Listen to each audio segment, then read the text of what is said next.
My boyfriend had car trouble and called me for help, then had the audacity to tell me not to womansplain to him and just fix the problem, so I left him ditched on the side of the road and told him to get a real mechanic to fix it. Posted by u/GermanCat34. I, 26F, had been dating my boyfriend, Nick, 27M, for almost a year, and something that has always bothered me is how Nick does not believe in maintaining or taking care of his vehicles. Background: to give some context, Nick bought his car brand new about 5 years ago and has put about 70,000 miles on it. Since purchasing the vehicle, he has never had an oil change, nor does he perform any kind of regular maintenance. I want to clarify that Nick's refusal to maintain his vehicle is not due to financial insecurity. He has an incredible job that pays him very well. As a hobby and side job, I like to restore vehicles for profit. I am by no means a mechanic. I mostly clean up vehicles, do bodywork, and paint restoration. However, I do have a pretty fundamental understanding of cars, and I know how to do the basics.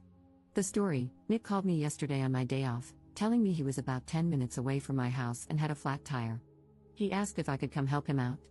I grabbed my tool bag and headed out. When I arrived, I saw that Nick not only had a flat tire but that his front left rotor was cracked, the rotor is part of the car's brakes, and his rim was bent beyond repair.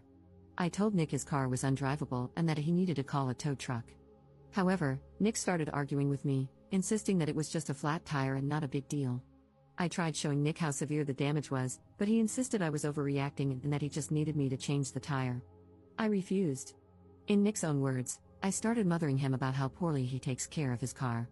The argument escalated, and Nick lashed out, saying things like, "Just because you have a set of pink tools and watch YouTube doesn't make you an effing mechanic."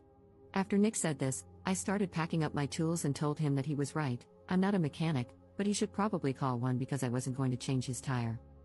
I left Nick on the side of the road, and now he's refusing to talk to me until I apologize for abandoning him. Am I the jerk here? Commenter: not the jerk, and yikes, if he won't maintain a high-end purchase, how does he treat his home? He has made fun of your car knowledge, yelled at you for making an accurate statement about his broken car, and demanded an apology, none of which you deserved. Is this how he normally responds to stressful situations? Ops response: I'm going to answer your question with way more detail than you asked for. I was raised by a single mom and never had a father figure growing up. When something broke in our house, I would teach myself how to fix it, and my mother always encouraged me to explore how mechanically inclined I was. After I met Nick's parents, his father and I really bonded over our love for cars and fixing them. Every time I went over to Nick's parents' house, his father and I would inevitably end up in the garage tinkering. Nick has always been insecure about how quickly his father and I developed a relationship. Nick, obviously, is not very mechanically inclined and has never shown any interest in cars. The relationship I have with Nick's father has been a sore spot in our relationship for a long time, and I think that's why Nick lashed out the other day. Update 5 days later. Thank you so much to everyone who commented on my original post. I spent a few days reading all of your comments and taking some time to self-reflect. Vehicle update: Nick drove a Nissan Versa, and after I left him on the side of the road, he ended up calling a tow truck/mobile mechanic. When the actual mechanic arrived, he told Nick everything I had already explained to him. The mechanic also refused to change his tire and said he would only tow the car to a repair shop. Nick refused to share the full extent of the damage to his vehicle with me, but it must have been pretty bad because, instead of repairing his Nissan and wasting all that money, he decided to buy a new car. Relationship update: earlier today, I invited Nick over for dinner. I spent the whole day cooking and baking his favorite dishes: braised oxtail soup, drunken potatoes, and tiramisu for dessert.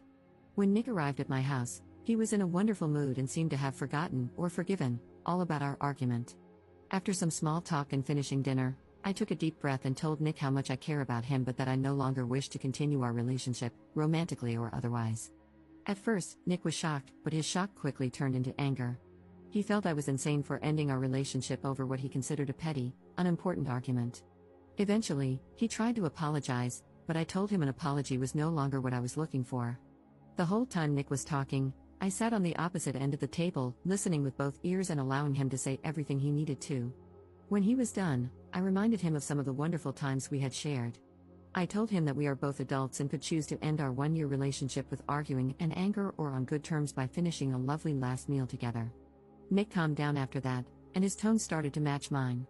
We didn't talk for much longer, but luckily I had planned ahead and had some tiramisu wrapped up for him, along with a small bin of all the things he had kept at my house. Before he left, I gave him a big hug and told him that if he ever needed someone to show him how to change a tire, I'd be happy to send him a YouTube tutorial. Life update. Over these last few days, I decided to treat myself by buying my neighbor's old 1978 Ford Ranger. The truck is an absolute hunk of junk and will probably take me over a year to make it look somewhat recognizable. But I figured it would be more productive and cost-effective for me to obsess over an old, broken truck than to fixate on broken men.